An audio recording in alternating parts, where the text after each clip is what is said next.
my main focus now is keeping people informed, keeping Cape Coral informed of what their government is doing and what their elected officials are doing. And one of them, of course, will be a part of the charter amendments that they passed that'll try to basically give private industry and private businesses tax breaks.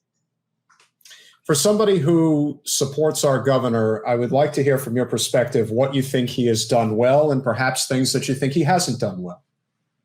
So he's definitely been a big fighter for freedom.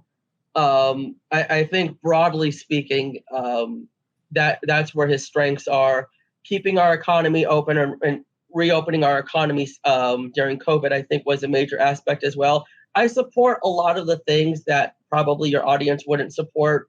For example, I do support the Parents' Rights in Education bill.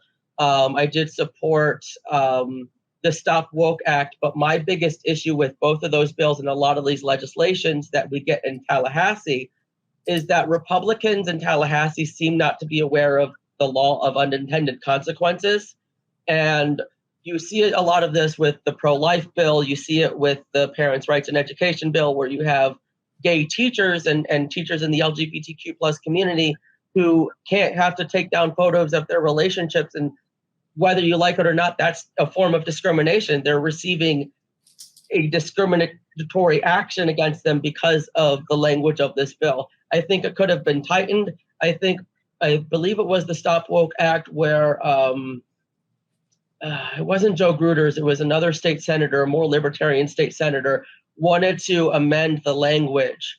It was the Parents' Rights in Education bill where he wanted to amend the language on what they were talking about to really focus on sexually appropriate, because that's where I see it as it's what's age appropriate for children and when is it appropriate to teach them about these type of things. The problem is again, we have unintended consequences when we pass these bills, and it does come out a bit showmany. And that's where I do think, not just necessarily with Ron DeSantis, but really with my Republican Party, it's become performative.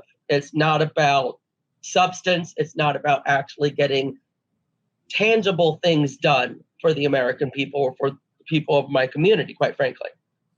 I think that that's a very good point.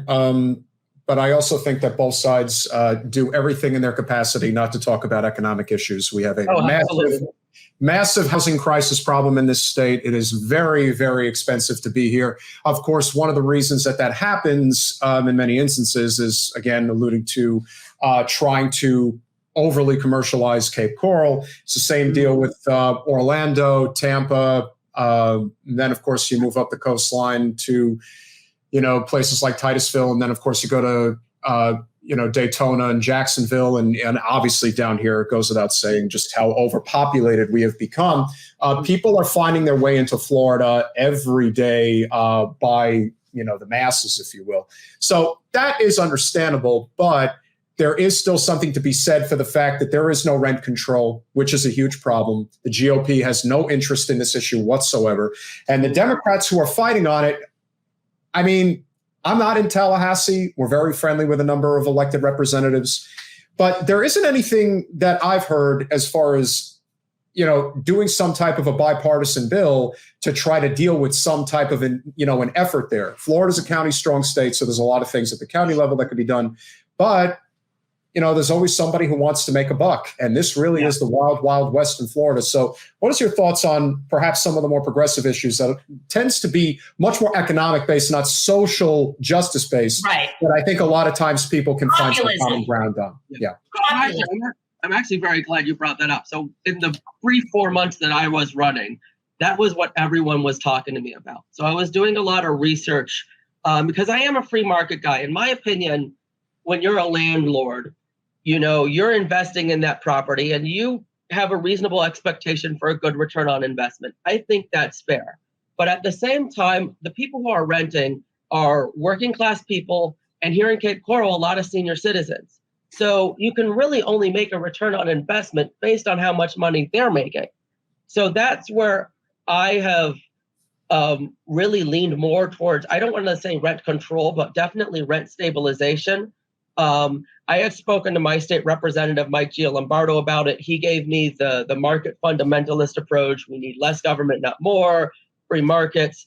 But I have actually, when I was watching a live stream of Anna Eskamani, she brought up a way to do a housing emergency to have rent stabilization for a year. I am actually in contact with the councilwoman I was going to run against, because this has been a big issue for her, homelessness and the housing crisis. And I've been in communication with her and a few other council members about this, and at Escamani's office about this. In my opinion, when we talk about conservatism, ironically, Pat Buchanan had the best quote about it. We need a conservatism of the heart, not a conservatism of the boardroom. And we really need to focus on what we're trying to conserve, which is families and individuals and their livelihoods, especially down here in Cape Coral. People want to live here in Cape Coral and be a part of the community here. So in my opinion, when I think about this as a conservative, I want to conserve their ability to live here. So I am perfectly okay with some regulations, just as long as they aren't out of control.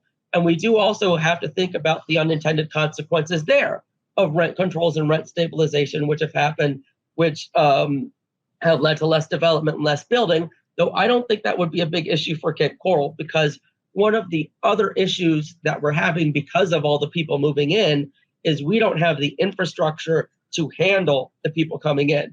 We have been 10, 20 years too late on a lot of things. We're just now fixing, adding a lane to the main bridge into Cape Coral, the Cape Coral Bridge. We have a metropolitan planning organization, and this is one of the big issues that's being brought up on the campaign now. We have 5 members, city council members, who are supposed to show up, and only 2 show up. So we need widening of roads, we need expansions, and our city council members aren't showing up to get us the money that we deserve. That is our money to basically take care of this influx of people coming in. So there is a part of me when I was running where I wanted to take a position of stopping residential development until we can get the infrastructure to take it on. I think that's a bit of a radical approach, but I think when we're talking about conserving a community, it's something that at least for Cape Coral, we need to start considering. We need to have the infrastructure before we have more people coming in. It's so funny you say, I've said this before, and I do. I think it's very radical, but I really think that in a lot of places, there absolutely needs to be a moratorium on non-essential development. Yeah.